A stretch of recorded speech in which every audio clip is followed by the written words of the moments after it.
Pendant la fête de bureau, ma femme a ri, « Quelqu'un veut mon mari ?» Gratuit, ennuyeux, mais loyal. Son patron a répondu, « Je le prends. Demain, ça vous va ?» Le rire de ma femme s'est transformé en panique. Nous avions une routine à ce moment-là.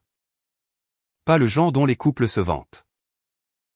Le genre que l'on ne remarque plus tant on y est plongé. Elle me lançait des petites piques.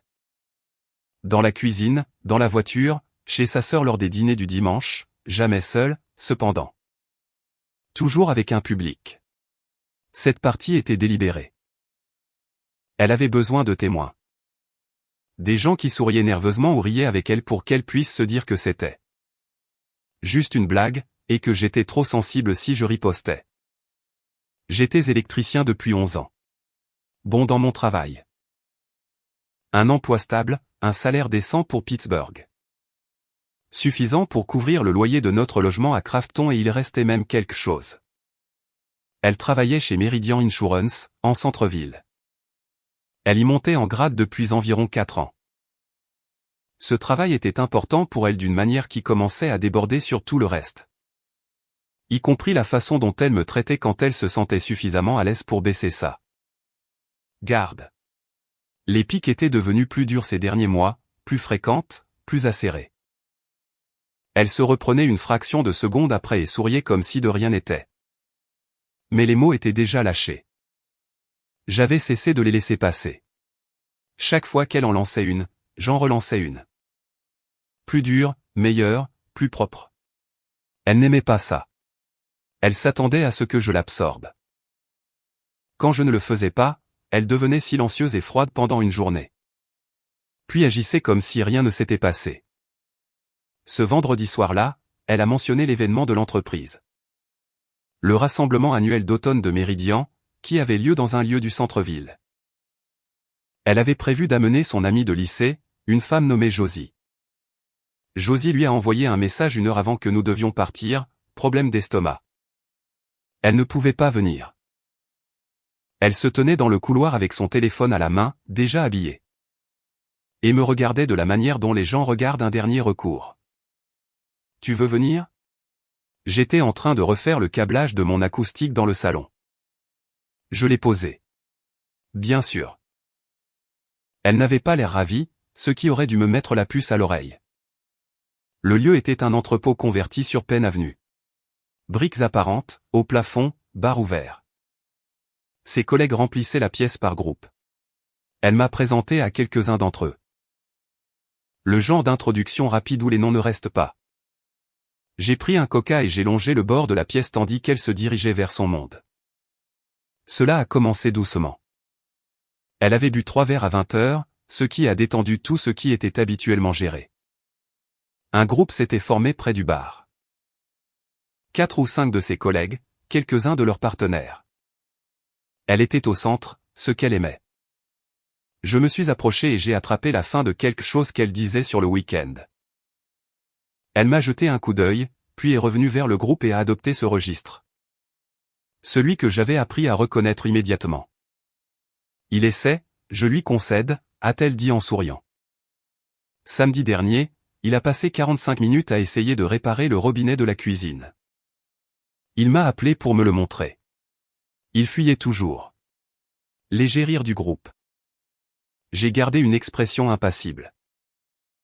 C'est amusant parce que tu m'as appelé 3 fois cette semaine-là pour expliquer comment fonctionnait la télécommande. Le rire a un peu changé, incertain maintenant. Elle m'a fait un sourire pincé. Sa mâchoire bougeait comme quand elle se recalibrait. Mais elle n'avait pas fini. C'était ça avec elle. Elle ne savait jamais quand s'arrêter. 30 minutes plus tard, le groupe s'était légèrement agrandi. Une femme à qui je n'avais pas été présenté les avait rejoints.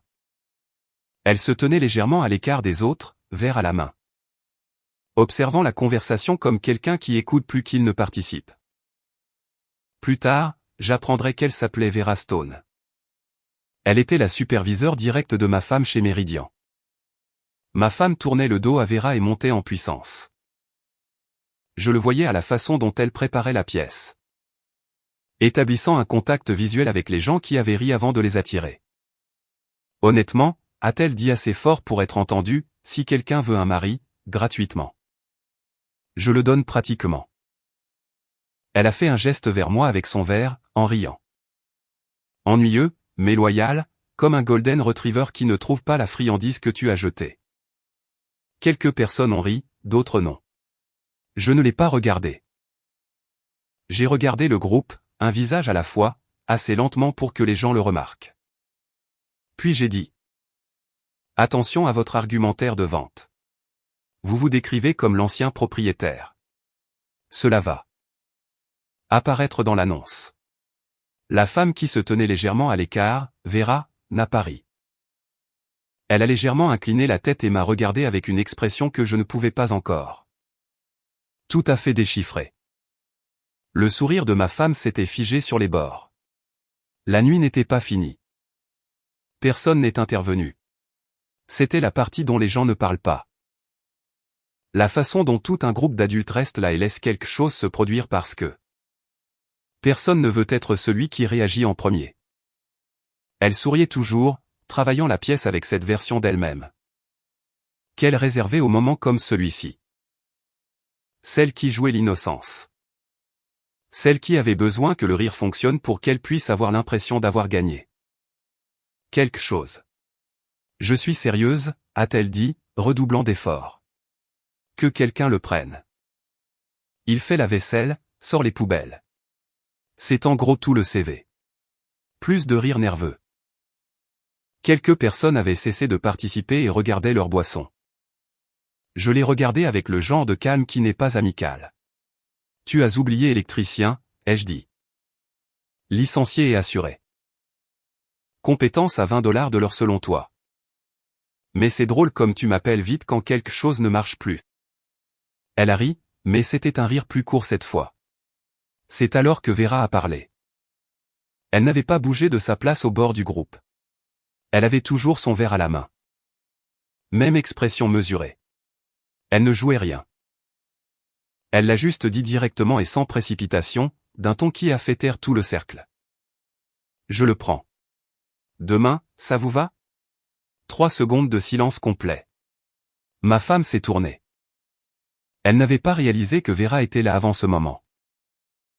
La couleur de son visage a changé d'une manière qu'elle ne pouvait pas contrôler.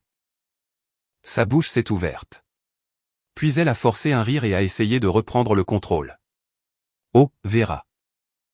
Non, je veux dire, je plaisante. Évidemment, il est bon pour certaines choses. Elle a légèrement levé son verre. Il fait toujours la vaisselle. J'ai juste besoin qu'il s'occupe mieux de la litière.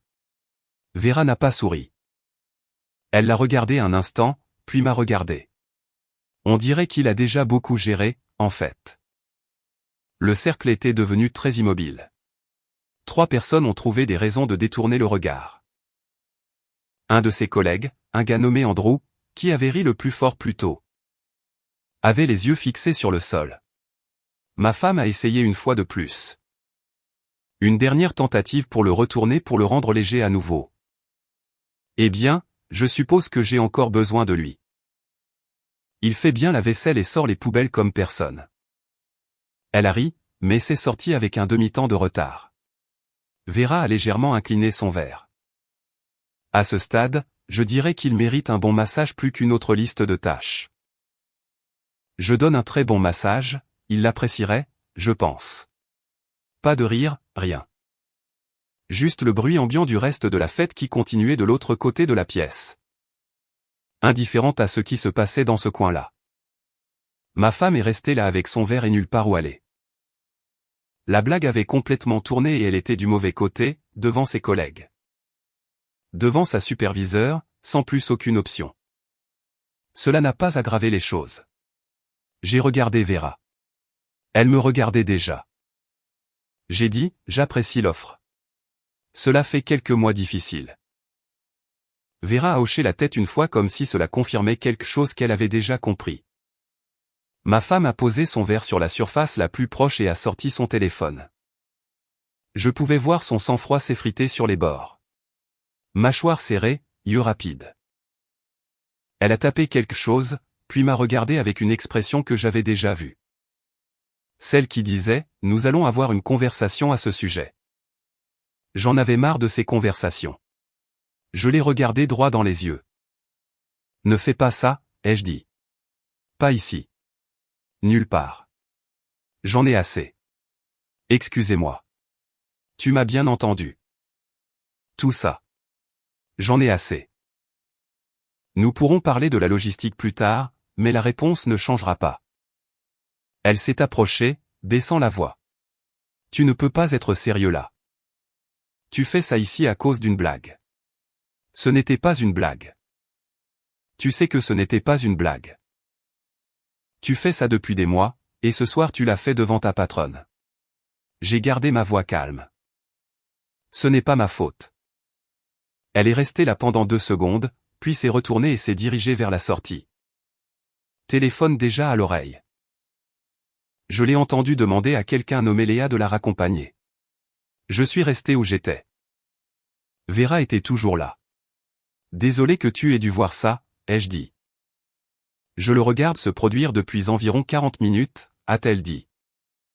Ne t'excuse pas auprès de moi. » Elle a fait un geste vers une section plus calme de la pièce, loin du groupe du bar. « Tu veux t'éloigner de ce coin ? » Oui. Nous avons trouvé un endroit près de l'extrémité de la pièce, loin du bar. Loin du groupe qui était toujours là, prétendant avoir une conversation sur autre chose. Vera a posé son verre sur une table haute et n'a pas ressenti le silence tout de suite. C'était la première chose que j'ai remarquée chez elle. Elle ne ressentait pas le besoin de gérer l'atmosphère entre les gens. La plupart des gens le font. Ils parlent pour masquer l'inconfort. Elle est restée là et l'a laissé s'installer.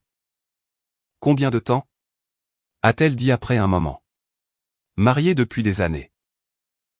Environ 6 mois comme ça en public et avant 6 mois en privé, plus gérable. » Elle a hoché la tête, non pas par sympathie, mais juste en absorbant l'information. « Elle est bonne dans son travail », a dit Vera, axée sur les détails, compétitive. Des traits utiles chez Méridian, moins utiles dans un mariage, apparemment. Ça dépend de ce contre quoi elle est en compétition. Vera m'a regardé. Contre quoi est-elle en compétition ? Tout ce qu'elle pense la menacer. Ce soir, c'était l'idée que quelqu'un dans cette pièce puisse me trouver intéressant. Une courte pause. Quelqu'un l'a fait. Vera a dit que ce n'était pas coquin, pas la façon dont les gens flirtent. C'était juste un fait. Livré de la même manière qu'elle livrait tout le reste, directement, sans fioriture. Nous avons parlé pendant près de 50 minutes. Pas de ma femme. Pas après ces premiers échanges. Nous avons parlé de Pittsburgh. De la façon dont la ville avait changé au cours de la dernière décennie. D'un projet de rénovation qu'elle supervisait sur une propriété qu'elle possédait à Lawrenceville. Elle a posé des questions sur le métier d'électricien. Pas comme les gens posent des questions par politesse.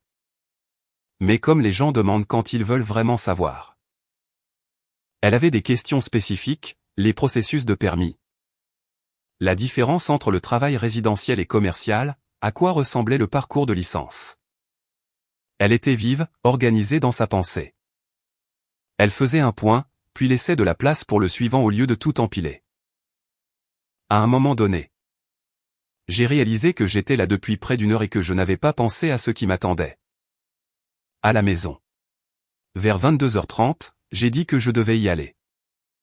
Vera a pris une carte de sa poche de veste et l'a posée sur la table entre nous. Si tu veux parler davantage en dehors de ce contexte, c'est une ligne directe. Je l'ai prise. Je l'utiliserai. Elle n'a pas souri largement ni en a fait grand cas. Elle a juste dit, conduis prudemment et s'est retournée vers la pièce. Les lumières étaient allumées quand je suis rentré à Crafton. Les deux, salon et chambre. Elle était rentrée depuis presque 1 heure déjà.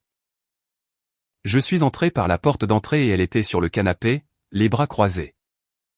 Toujours dans les vêtements de la fête. Elle avait enlevé ses chaussures et les avait alignées à côté de la table basse. Ce qu'elle faisait toujours quand elle se préparait à une confrontation. Une sorte d'habitude d'ancrage. Elle m'a regardé. Tu es resté un moment. Oui. Avec elle, avec plusieurs personnes. C'est une fête. Ne fais pas ça. Sa voix était tendue. Ne me parle pas comme si j'étais stupide. Tu es resté et as parlé à Vera pendant 1 heure pendant que je devais rentrer seul. Tu es parti. C'était ton choix. Elle s'est levée. Tu m'as humilié. J'ai posé mes clés sur le crochet près de la porte, j'ai enlevé ma veste. Elle attendait que je réagisse à cela. Que je m'excuse ou que j'escalade pour qu'elle puisse travailler avec l'un ou l'autre. Je ne lui ai donné ni l'un ni l'autre. Ce qui s'est passé ce soir est ce qui se passe chaque fois que tu fais ça devant des gens. J'ai dit que la seule différence est que ce soir, c'est revenu plus vite que d'habitude. Je plaisantais. Tu sais que je plaisante comme ça. Tu ne plaisantais pas et je ne fais plus ça. Elle s'est approchée de moi. Changeant de registre, plus douce maintenant. Les mains levées. D'accord. D'accord. Je t'entends. Nous pouvons en parler. Nous pouvons arranger ça. Il n'y a rien à arranger. Elle s'est arrêtée. Je veux divorcer. J'ai dit que ce n'est pas une menace. Ce n'est pas une réaction à ce soir. Ce soir a juste rendu plus facile de le dire à voix haute. Le changement sur son visage a été immédiat. Quelle que soit l'approche qu'elle calculait, elle s'est dissoute. Tu ne penses pas ça. Si. À cause d'une fête? À cause d'une blague stupide qui a dérapé? À cause de 6 mois de blagues stupides qui ont dérapé. À cause des 2 années précédentes où cela se passait à la maison au lieu d'en public. Parce que je suis fatigué. Je l'ai regardé. Nous ne sommes pas bons l'un pour l'autre. Nous ne l'avons pas été depuis longtemps. Elle est restée au milieu du salon et pendant quelques secondes, elle n'a rien dit. Puis ses yeux sont devenus perçants. C'est à cause de Vera. C'est à cause de nous. Vera n'a rien à voir avec ça. Elle t'a donné son numéro, n'est-ce pas? Je n'ai pas répondu à ça. Elle a fait un pas en arrière et quelque chose dans sa posture a changé. La négociation était terminée. Le chagrin était réel maintenant. Son menton a bougé et ses yeux se sont mouillés, mais je pouvais voir la colère en dessous. Qui retenait tout. Tu ne peux pas faire ça, a-t-elle dit doucement. Tu ne peux pas juste y mettre fin. Je ne demande pas la permission. Je suis allé à la chambre, j'ai pris un oreiller et une couverture dans le placard. Et je me suis assis sur le canapé. Elle est restée un instant dans le couloir, puis est entrée dans la chambre et a fermé la porte. Je suis resté là dans le noir et j'ai regardé le plafond. La première bonne nuit de sommeil que j'avais eue depuis des mois. Samedi matin. Elle est sortie de la chambre à 8 heures et m'a trouvé dans la cuisine en train de faire du café. Elle avait changé de vêtements, s'était lavé le visage. Elle ressemblait à quelqu'un qui n'avait pas dormi et essayait de ne pas le montrer. Elle s'est assise à la table de la cuisine et m'a regardé un instant. Je veux parler d'hier soir. D'accord. Je pense que nous avons tous les deux dit des choses que nous ne pensions pas. J'ai versé le café et posé une tasse devant elle. Je pensais tout ce que j'ai dit. Elle a enveloppé la tasse de ses 2 mains. Tu veux gâcher 4 ans parce que je t'ai embarrassé à une fête. Je veux mettre fin à un mariage qui ne fonctionnait plus il y a 2 ans. La fête n'était que le dernier élément d'une longue liste. Elle est restée silencieuse pendant un moment. Je la voyais parcourir les approches. Testant chacune d'elles en interne avant de décider qu'elles ne fonctionneraient pas. Je sais que j'ai été difficile, a-t-elle finalement dit. Le travail a été brutal. Vera pousse tout le monde très fort, et j'ai ramené ce stress à la maison. C'est de ma faute. Ça l'est. Alors, laisse-moi arranger ça. Tu as déjà dit ça. Pas avec ces mots, mais la même idée. Après l'anniversaire de ta sœur en mars.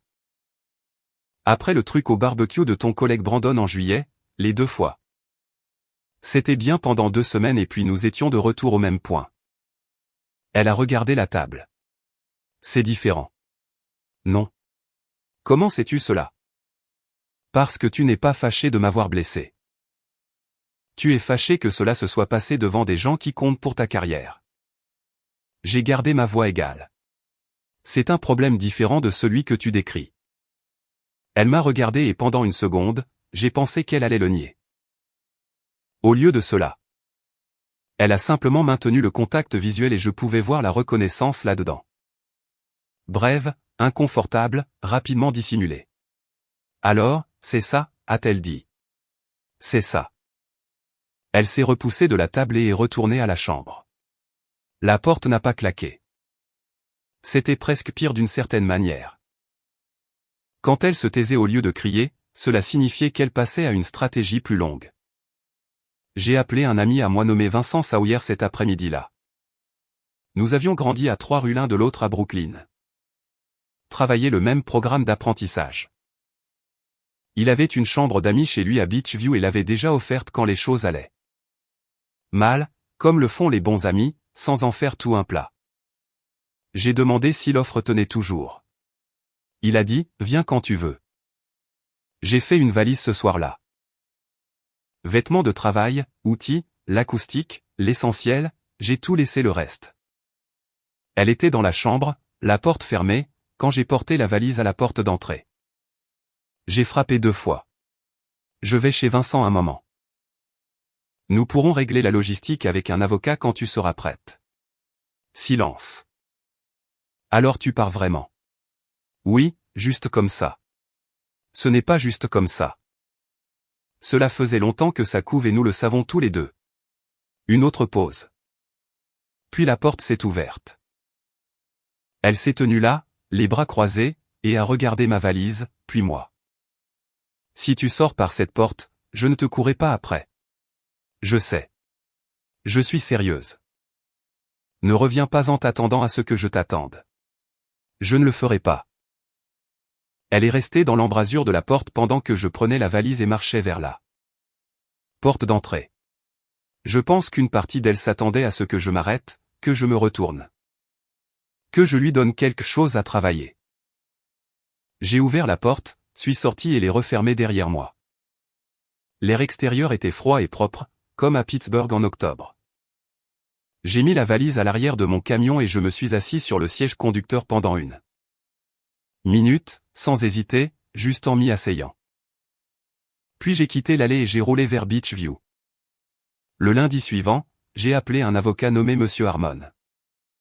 Une recommandation de Vincent, un gars du droit de la famille simple avec un bureau à Shadyside. Pas d'appel dramatique tard le soir, pas de consultation d'urgence. Juste un rendez-vous régulier, à 9 h du matin. Le genre de choses que l'on planifie comme n'importe quelle autre course. Il m'a expliqué le processus. La Pennsylvanie exigeait une période de séparation. Cela n'allait pas être rapide. Je lui ai dit que c'était bon. Je n'étais pas pressé. Je voulais juste que ce soit fait correctement. Elle a appelé ce soir-là. J'ai décroché. Tu as engagé un avocat. J'ai pris un rendez-vous. Oui. Sans même essayer de régler ça. J'ai essayé de régler ça pendant 2 ans. L'essai est terminé. C'est insensé. Tu détruis notre mariage à cause d'une mauvaise nuit. Je mets fin à un mariage qui a eu beaucoup de mauvaises nuits. Le décompte a juste enfin rattrapé son retard. Elle est devenue silencieuse. Alors je ne signe rien. C'est ton choix. Ça prendra plus de temps, mais le résultat ne changera pas. Elle a raccroché. J'ai posé le téléphone sur le comptoir de la cuisine de Vincent et j'ai ouvert le frigo. Il avait un pack de 6 bières locales sur l'étagère du bas. J'en ai pris une et je suis allé m'asseoir sur les marches arrière. La ville était calme d'en haut. Juste le bruit sourd du trafic de la route principale en dessous. Un chien quelque part à quelques maisons plus loin. Le bruit habituel d'un mardi soir dans un quartier ordinaire de Pittsburgh. J'ai sorti la carte de Vera et je l'ai regardée un instant. Puis j'ai envoyé un SMS au numéro qui y figurait. Court, sans théâtralité. Libre pour un café, cette semaine. La réponse est arrivée en moins de 4 minutes. Jeudi, ça marche. Il y a un endroit sur Butler Street que j'aime bien. Je t'envoie l'adresse. J'ai rangé le téléphone et j'ai fini la bière. La paperasse pouvait attendre. Jeudi était dans 3 jours. Et pour la première fois depuis longtemps, j'avais quelque chose à attendre avec impatience. Le café sur Butler Street était petit. Le genre avec des chaises dépareillées et un menu au tableau noir, sans service au volant. Vera était déjà là quand je suis arrivé. Assise à une table près de la fenêtre avec une tasse en céramique et un dossier qu'elle était en train de lire. Elle l'a fermé quand je me suis assis. Nous n'avons pas parlé de la fête, pas directement. Elle m'a demandé comment s'était passée la semaine. Je lui ai donné la version courte, déménager, contacter un avocat. Le processus de séparation a commencé. Elle a écouté sans m'interrompre. Sans offrir d'opinion sur des choses qu'on ne lui avait pas demandées. Comment le vis-tu ? A-t-elle dit, apaisée. Plus que je ne l'espérais. Cela signifie généralement que tu avais déjà pris la décision avant de la prendre. Oui, probablement il y a environ 8 mois, si je suis exact. Elle a hoché la tête et a pris sa tasse. Elle va rendre le processus difficile. Je sais qu'elle ne gère pas bien la perte de contrôle des situations. Je l'ai observée au bureau pendant 4 ans. Elle a fait une pause. Ce n'est pas du commérage. C'est juste pertinent. J'apprécie l'avertissement. Ce premier café a duré 2 heures. Nous avons parlé de sa propriété à Lawrenceville. D'un travail commercial que j'étais en train de chiffrer dans le quartier de Strip. De la relation étrange de Pittsburgh avec sa propre histoire. Elle était directe et drôle d'une manière sèche qui ne s'annonçait pas. Elle disait quelque chose et le laissait là et on le captait 5 secondes plus tard. Nous nous sommes revus la semaine suivante. Dîner cette fois, un endroit à Shadyside qu'elle connaissait. Puis encore la semaine d'après. Pendant ce temps, la séparation traînait. Ma femme avait pris la position que rien de tout cela n'était en train de se produire. Elle n'a pas répondu à la correspondance de M. Harmon pendant les 3 premières semaines. Quand elle l'a finalement fait, c'était par l'intermédiaire de son propre avocat. Une femme nommée Madame Brigg. Avec une lettre proposant une thérapie de réconciliation comme condition préalable à toute procédure ultérieure. Tactique de retardement standard. Harmon a dit, nous avons répondu que le dépôt du dossier continuerait de toute façon. Elle m'a appelé 6 fois le premier mois. J'ai décroché 2 fois. Les 2 conversations ont suivi la même structure. Elle commençait par de la colère, passait aux appels. Puis revenait à la colère quand les appels n'aboutissaient pas. Le deuxième appel s'est terminé par elle me disant qu'elle avait tout dit à sa mère et que sa mère était d'accord sur le fait que j'étais en crise et que j'avais besoin de soutien. Je lui ai dit de donner mes amitiés à sa mère et j'ai mis fin à l'appel. Les 3e et 4e appels, je les ai laissés sur la messagerie vocale. Je les ai écoutés une fois, les ai supprimés et n'ai pas répondu. Au 2e mois, elle avait changé de stratégie. Les messages sont devenus plus calmes, plus réfléchis. Elle ne rageait plus. Elle présentait un dossier. Dans un message vocal. Elle a dit qu'elle avait beaucoup réfléchi et qu'elle avait compris pourquoi elle agissait ainsi.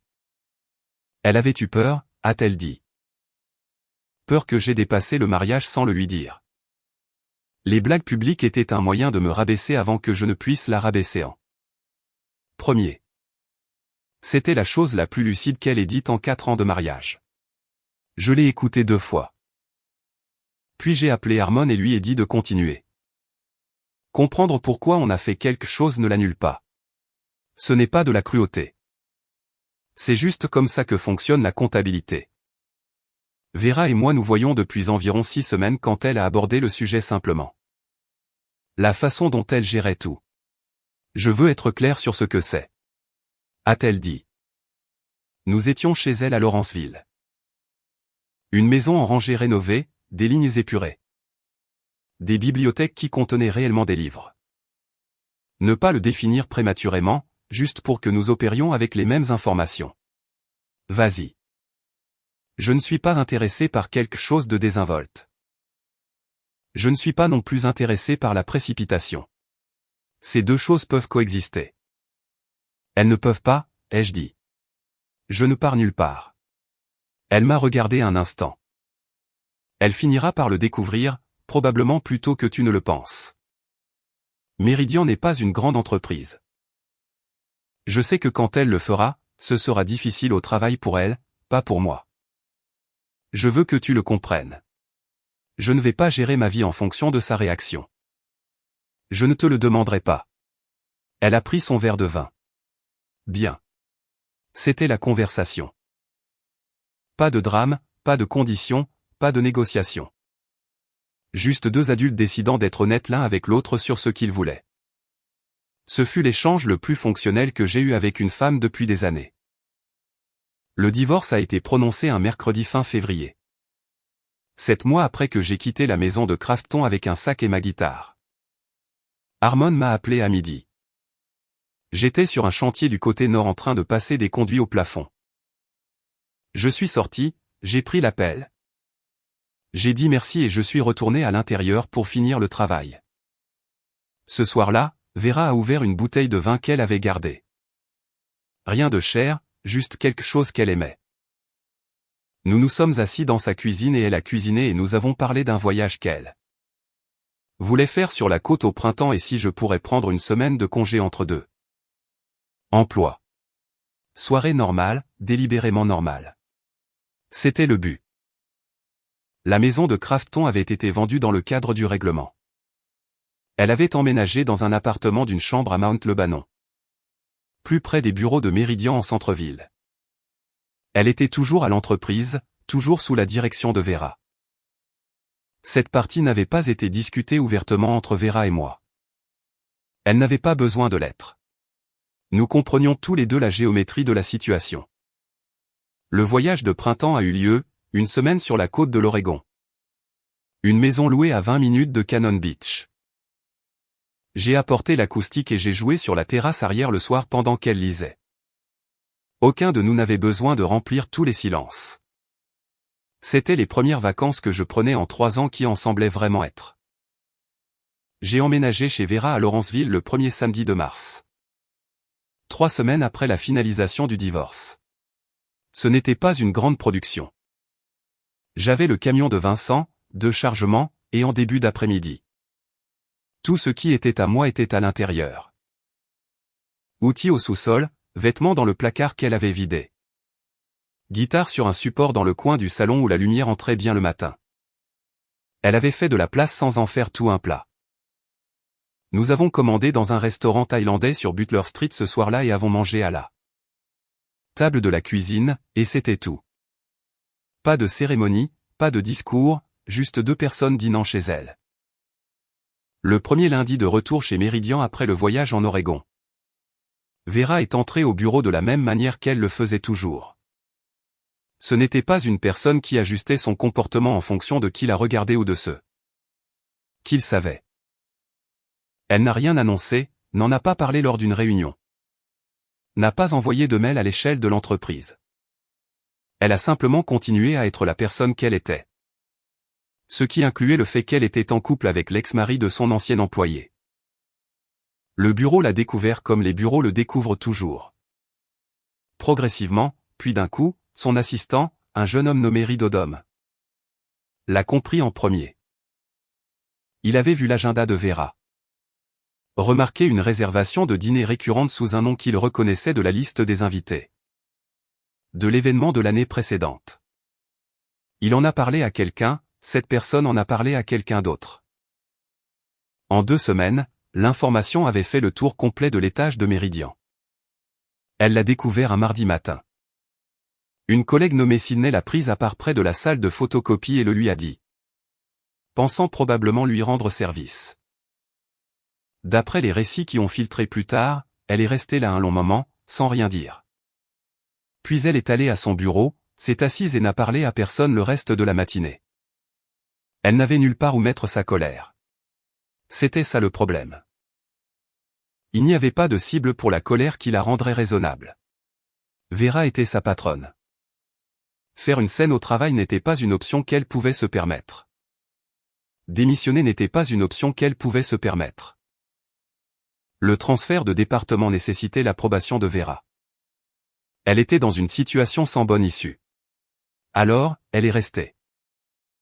Elle venait tous les jours et faisait son travail et s'asseyait aux réunions d'examen trimestrielles. Où Vera dirigeait la pièce avec la même autorité égale qu'elle avait toujours eue. Et elle devait regarder de l'autre côté de la table et absorber cette information à chaque fois. J'ai entendu une partie de cela par Vincent, qui avait encore des contacts mutuels avec des personnes de son cercle. Je ne l'ai pas cherché. C'est juste arrivé comme l'information arrive quand on a vécu quelque part assez longtemps. Je n'en ai pas ressenti de satisfaction exactement. Ce n'était pas quelque chose que j'avais orchestré. Elle avait mis les conditions en place elle-même, une blague publique à la fois. Et les conséquences avaient simplement suivi la géométrie de ses propres choix. Je n'avais rien planifié de tout cela. J'ai juste cessé de m'éloigner. Environ 4 mois après mon emménagement. Vera et moi étions dans une quincaillerie à Bloomfield un samedi matin. Elle cherchait des luminaires pour le 2e étage d'une propriété qu'elle venait d'acquérir à Polish Hill. Je poussais le chariot. Elle lisait les spécifications d'un plafonnier et me posait des questions sur le dégagement du boîtier de jonction. Une femme est arrivée au coin de l'allée. Nous nous sommes vus au même moment. Elle a regardé Vera d'abord, puis moi, puis le chariot entre nous. La réalité domestique ordinaire de la chose. Le samedi matin, la quincaillerie. Le luminaire dans la main de Vera ont atterri sur son visage tout d'un coup. Vera a levé les yeux de la fiche technique. A enregistré la situation en environ 2 secondes et a de nouveau regardé le luminaire. Celui-ci fonctionne, m'a-t-elle dit. Le dégagement est bon. Bien. Prends en 2. Elle en a pris 2 sur l'étagère et les a mis dans le chariot. La femme dans l'allée n'avait pas bougé. Elle était toujours là. Tenant ce pourquoi elle était venue dans cette allée et je pouvais la voir réfléchir à ce qu'elle allait faire d'elle-même. Je l'ai regardée. Salut, ai-je dit, pas froid, pas chaud, juste un mot reconnaissant qu'une autre personne était là. Elle n'a rien dit. Vera a posé sa fiche technique sur les luminaires dans le chariot et nous avons continué notre chemin dans l'allée. Elle n'en a pas parlé avant que nous soyons dans le camion en rentrant. Tu vas bien, a-t-elle dit. Oui. Elle a regardé par la fenêtre passager les vitrines de Bloomfield qui défilaient. Elle avait l'air de vouloir disparaître. Elle ira bien. Vera n'a rien dit d'autre à ce sujet. Elle a lancé une playlist sur son téléphone et nous sommes rentrés à Lawrenceville à travers le trafic du samedi matin et avons parlé du mur sur lequel les luminaires iraient et si le 2e étage avait besoin d'un recablage complet ou juste d'une mise à niveau du panneau. Conversation normale, samedi normal. Voilà à quoi ressemblait la fin. Pas une confrontation, pas un dernier discours, pas une scène sur un parking. Juste 2 personnes faisant une course et une femme dans l'allée d'une quincaillerie tenant quelque chose qu'elle était venue acheter. Regardant la vie qu'elle avait sous-estimée s'échapper par l'autre bout. Elle m'avait mis aux enchères devant une salle pleine de gens et son propre patron. Il s'avère que l'offre a été acceptée. Ce n'est juste pas elle qui l'a faite. Donc, si je comprends bien. Elle l'a mis en vente devant une salle pleine de gens, y compris son propre patron. Elle a trouvé ça drôle. Puis a regardé ce même patron rentrer chez lui avec lui tous les soirs pendant l'année suivante. Je veux dire, on ne peut pas inventer des choses pareilles. Sauf que, eh bien, nous l'avons fait. Écoutez, le message est simple. Quand on continue de tester quelqu'un qui ne craque jamais, ne soyez pas surpris s'il part discrètement et continue mieux que vous ne l'attendiez. Le respect n'est pas quelque chose que l'on exige après coup. Soit vous l'accordez d'emblée, soit vous ne le faites pas. Et elle a choisi de ne pas le faire. Quoi qu'il en soit, si cela vous a touché, laissez un commentaire ci-dessous. Dites-moi ce que vous en avez pensé. Appuyez sur le bouton j'aime. Cela aide vraiment. Et je vous verrai dans le prochain.